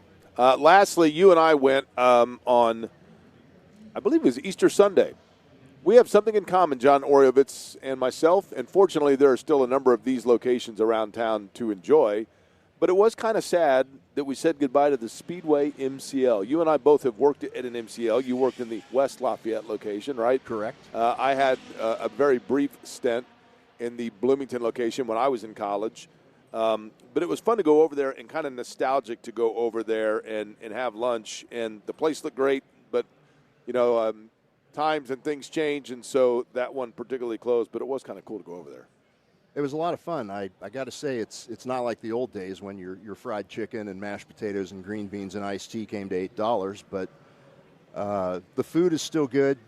I always, the joke has always been about the Medicare lounge, and I always thought that if I became MCL's marketing director, we'll get back to the marketing theme, I would go with a guerrilla marketing theme, like MCL. It's not just for old people.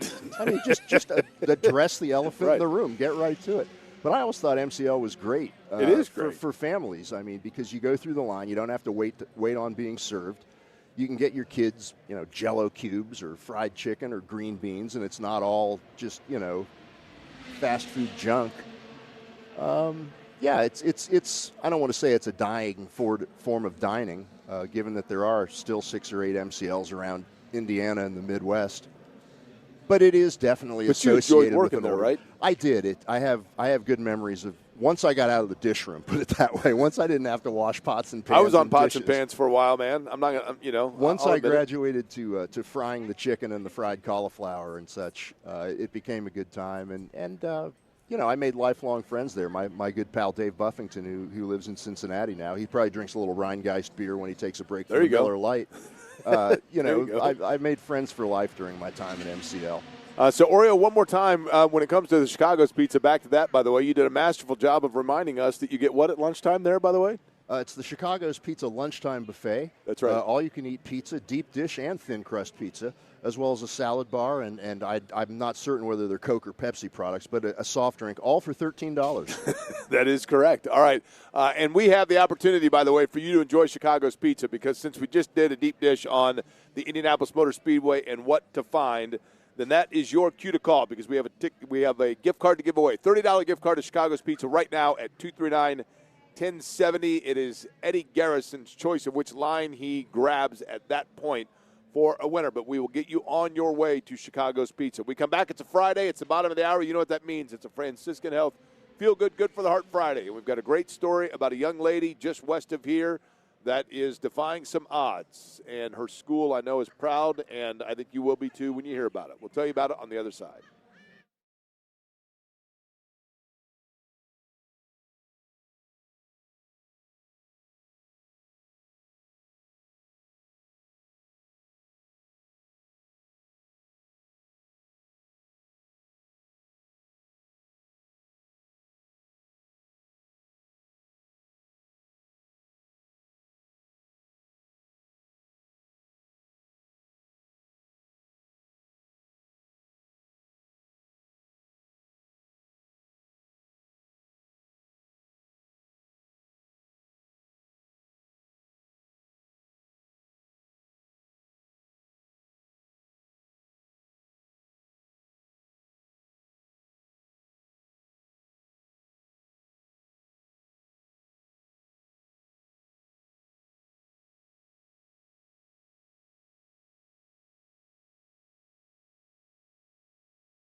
And the white flag flies on the 106th running of the Indianapolis 500-mile race. Pato O'Ward to the high side and wide. He jumps to the outside. They go wheel to wheel, but Pato has to jump out of the throttle. Marcus Ericsson leads to the short chute.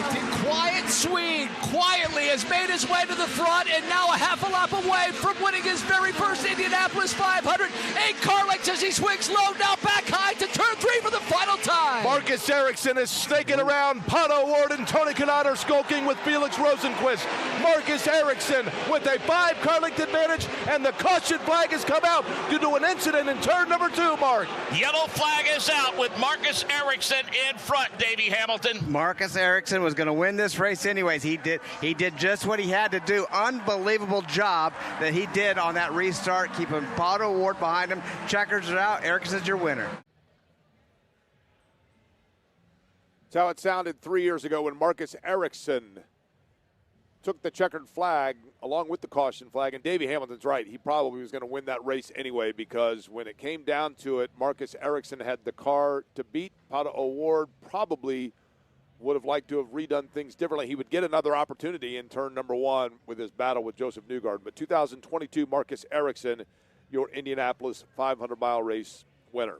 Well, it's a Friday. It is the bottom of the hour. You know what that means. It is time for a Franciscan Health Feel Good, Good for the Heart Friday. And for this particular story, we're going to go just to the west of where we are at the Indianapolis Motor Speedway. But before we do that, let me remind you folks, if you are 40 or over, really, realistically, when I tell you that any of these symptoms are those that might be reason for you to go get a heart scan, the reality is if you're over 40, you probably should just get one anyway, because certainly if you are somebody who has had, diabetes or dealt with weight problems, cholesterol, if you're a former or a current smoker, all of those would be reasons to get a heart scan from Franciscan Health.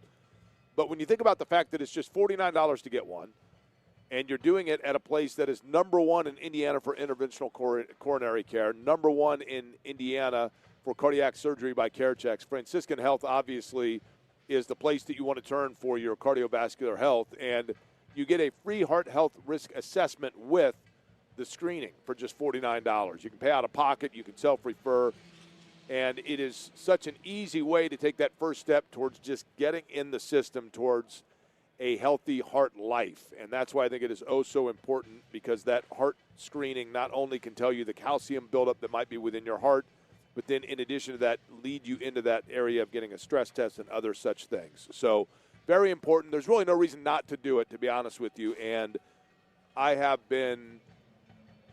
think people overuse the term humbled, but I've been humbled by the number of people that have reached out to me to say that they got a heart scan, and even if they didn't have those symptoms, they were surprised by the numbers that they found out, and that got them towards turning towards a healthier heart lifestyle. And so even if just one of you, does it, and it helps you turn things around or puts you at lower risk of a catastrophic incident, then we have done our job. And that simply is the goal here.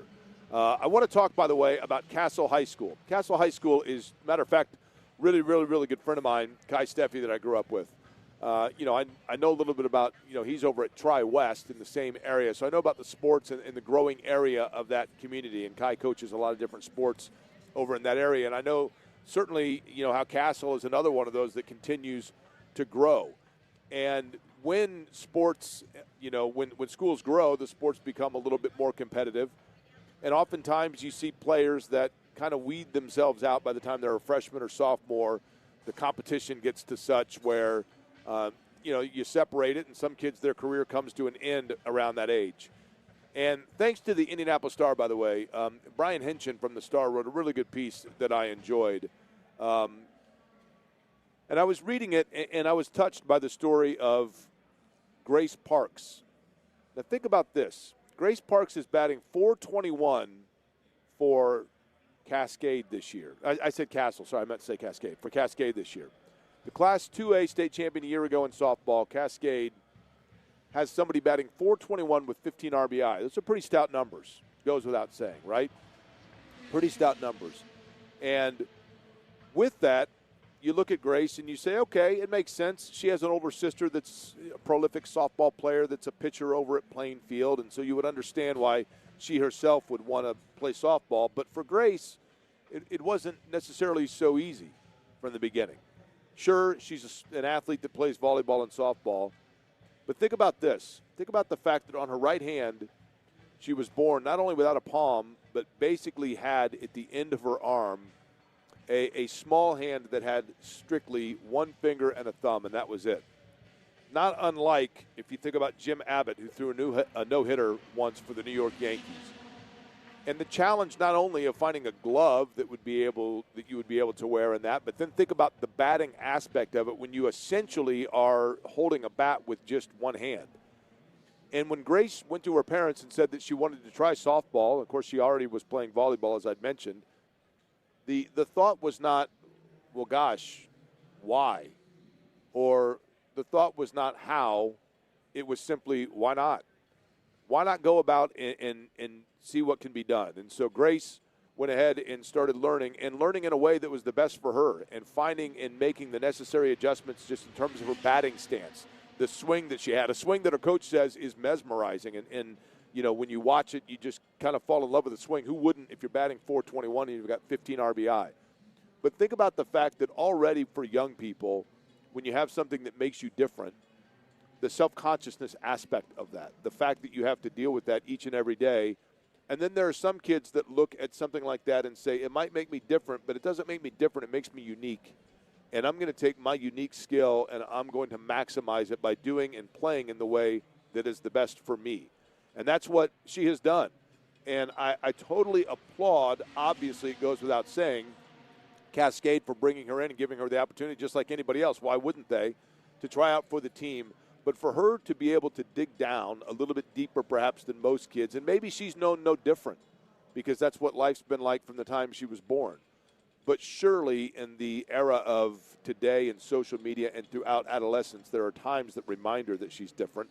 But for other people to make that determination and not herself, and to simply say, it's not for me a matter of why, it's, well, why wouldn't I try out? And why wouldn't I bat .421 and become an integral part of one of the better teams in the area, and do so by not just playing a sport that she loves, but setting an example for others. I've talked about it so much, about just what it means for people to defy those odds. Yesterday here at the Speedway, one of the people that I talked about a couple of months ago in my Feel Good segment was Bailey Ebaugh, who I've known for a very long time. And Bailey had, when we talked about the Special Olympics, Bailey had mentioned that in bowling and in basketball, she had participated in the Special Olympics. And yesterday when I saw her at the Speedway, I see Bailey here at the Speedway is where I see her. I know her. She's one of those people I know in the month. I know her year long, but I see her in the month of May. And I was yesterday at the Speedway when Bailey sent me a message that she was hoping I could come by and say hi once we were done with our broadcast responsibilities. And I went by, and she had to show me there her medal and her ribbon from both sports for the Special Olympics, and had a grin on her face that literally could be seen throughout the entire 2.5-mile oval here.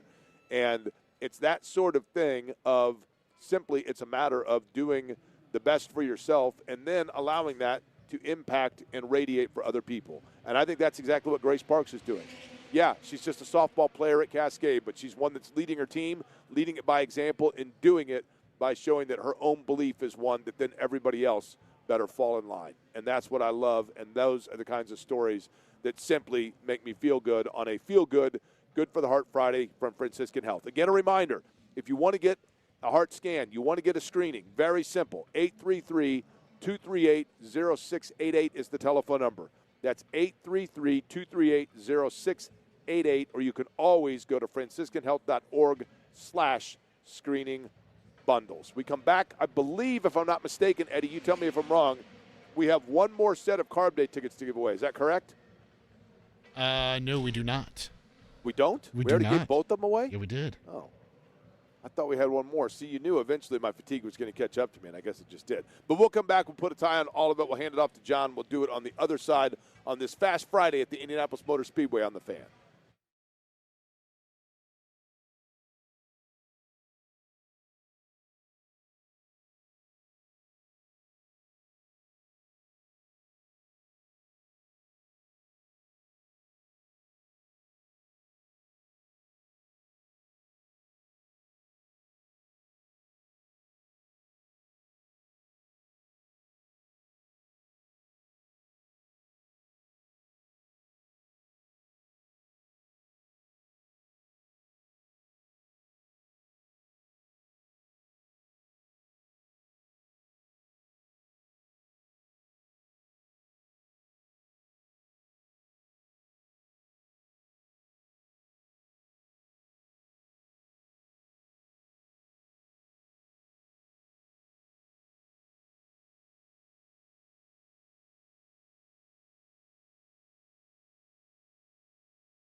And when they come off of turn number 4, the white flag will be in the hands of the starter, side by side into one. They're side by side. Pato Award to the outside. He'll take the race lead. Award around Newgarden into turn 1. And Pato Award has a 3-car length advantage over Joseph Newgarden. Newgarden trying to be the 6 back-to-back winners, but not if Pato Award has anything to say about it. He'll go extremely low down that back straightaway. Pato Ward snaking around, trying to irritate that air. Newgarden to the outside. Newgarden side by side has taken the lead at the Indianapolis 500-mile race. He's got it out of the short chute. Newgarden by 3 car lengths, leading out of turn 4, Mark James. Joseph Newgarden with a strong run into turn number 3. Pato Award makes a run, but he will not catch it.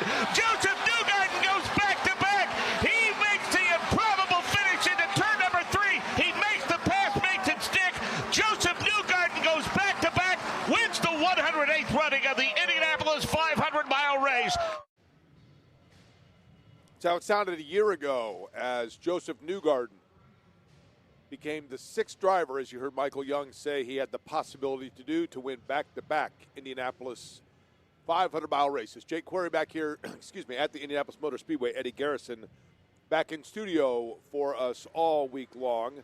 Nick Lopez working today as our on-site engineer and doing a fabulous job in doing so in what I understand is an unusual circumstance in facilitating for us to broadcast all week out here, but there is so much going on that it is good to be here in kind of the epicenter of where everything is going in terms of sports in Indianapolis at the moment. Clearly, that also incorporates Gainbridge Fieldhouse, as it does feel weird. Eddie, you tell me, it feels to me like, do you remember when you were in college and it would be finals week and you always had that one person that their finals were all done by like Tuesday, and then you had one the following Monday, and so you had to, everybody else is having fun because their semester's over and you've got to sit there and wait and wait and wait. Doesn't that kind of feel like that right now? Well, that was me, Jake, so yeah, I know all about how that feels. It's the worst, right? Oh, it was Just horrible. sitting and waiting, and that's what it feels like right now. Might feel a little bit like that, by the way, right now for Santino Ferrucci. Now, Ferrucci did go out and turn a lap just now that puts him 12th on the speed chart, but they have been chasing speed all week. And Ferrucci had talked about how he didn't care about qualifying speed. He wanted to make sure that he had a good car for race conditions. But on both counts, it just seems like they've been a little bit off throughout the course of the week. That's been the story Ferrucci with most of the Honda engines, right? Most of the Honda engines, drivers have been complaining about finding consistent speed. Yeah, I think that's true. You know, I mean, Scott Dixon right now is the 4th fastest, but if you look at the speed chart right now, Eddie, and I'll give you the top 10, for example. Scott McLaughlin, Will Power, Christian Rasmussen, all in Chevrolets. Then Dixon's a Honda. Carpenter in 5th is also in a Chevrolet, and I'll wait here for it to cycle back to show me 6 through 10. But, you know, Palou has been fast as well, and he's also in a Honda. So I think Newgarden, for example, 6th, Chevrolet. Robert Schwartzman is 7th, Chevrolet. Alex Palou is 8th in a Honda. David Malukas, 9th in a Chevrolet. Marco Andretti, 10th in a Honda. So, yes, Chevy right now appears to be the faster machine. What Honda has been able to do the last couple of races, and when you hear, you know, at the end of races sometimes, I mean, last year, obviously, Newgarden and Pato, I mean, that was Chevy. When you heard Pato and Ericsson, that was Chevy Honda. But Honda has been able to come up with typically an engine that gets a little better fuel efficiency. And late in the race, I remember a couple of years ago when Simon Pagenaud and Alexander Rossi had a duel at the end of the race. And it was, Rossi was able to get up towards the front because he was in a Honda where he was able to go longer on runs and thus do like one less stop over the course of the race. But when it came down to it and they were side by side, he basically said, I just didn't have the breakaway speed that Pagenaud had in a Chevrolet. So all of that comes into play with it, and we'll see what happens. I mean, I think now what you're going to see for the rest of the day, if you're coming out here to the Speedway and the weather's glorious, what you're going to see probably for the next 3 hours are cars that are going to go out and do what we call qualification simulations. So they're going to go out and essentially do the gentleman-like thing and allowing everybody enough room to go out and do laps without anybody else on the track, or at least without anybody in their area.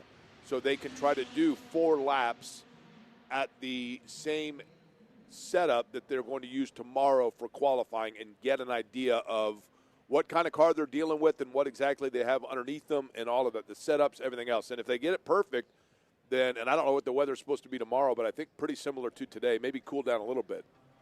But if they get the car perfect, then they may just say, you know what, we're done. We're good. And then it becomes a dry, a quiet track. But we shall see what happens with that. Eddie, you got big weekend plans by any chance? So I've got the pregame show and the postgame show and producer duties tomorrow afternoon for the regular season opener for the Indiana Fever against the Chicago Sky. That's at 3 o'clock. You can listen to it on 93 WIBC, coverage starting at 2:45. And then on Sunday, not a whole lot. Resting up. It's been a nice couple days off for me. I've been able to kind of just relax a little bit. What about you? I know you've got quals coverage all weekend, and outside of that, are you still as busy? I do have qualification coverage both days, obviously, and then on Monday, a couple of things to do for that. And then on Tuesday, I'll actually be off on Tuesday, Eddie, and you and Greg Regstaw will hold down the fort so that I can MC the fastest rookie luncheon for the American Dairy Association of Indiana, and we will see which rookie is the one that is the fastest qualifier among this rookie class. But I'm so looking forward to it. I mean, I think everybody knows this 10-day stretch, 2-week stretch, whatever you want to call it, is my favorite time of year. It's like Christmas time to me. There are so many events that go on that it becomes tiring. I appreciate people's understanding of that, but at the same time, I love every aspect of it. I want to get back to, Eddie, you mentioned for the Fever, there were a little bit of question marks about just their health starting out the season. Congratulations to you that now that all of the Fever games will be on the radio, that you will extend your duties as the producer for the Pacer games and carry that talent into the Fever aspect of it. But from a health standpoint, are they where they need to be here for the season opener? It sounds like Lexi Hull and everyone will be available. And Lexi Hull wasn't on the injury report, but Caitlin Clark obviously was dealing with some leg soreness, and I think that's just going to be something that's going to be bothering her for the early part of the season. And then Sophie Cunningham, she rolled her ankle in that final preseason game a week ago tomorrow. Sounds like she's all good to go. She's been practicing the last couple of days. She did have an ankle brace on, but I would expect Sophie Cunningham to suit up tomorrow afternoon in game number 1 of 44 in the regular season for the Indiana Fever. And that game will air where tomorrow? 93 WIBC, coverage starting at 2:45. All right, outstanding. And then, of course, qualifying coverage as well, both for the network and locally speaking tomorrow here on The Fan for the 109th running of the Indianapolis 500-mile race. Again, the fastest lap so far turned in of the month belongs to Scott McLaughlin from Team Penske. That happened very early in this session today. And then his teammate Will Power just behind him, Joseph Newgarden, who was the fastest yesterday, is now 6th on the speed chart. Ed Carpenter, ECR Racing, very quick as well. Carpenter and his teammate Christian Rasmussen, who is a second-year driver, are both atop the speed charts. So John will be up next. He will carry you home, and then we will be back with you on Monday. May have the pole sitter on Monday as well, so we will see about that. But I thank you for listening to Query & Company.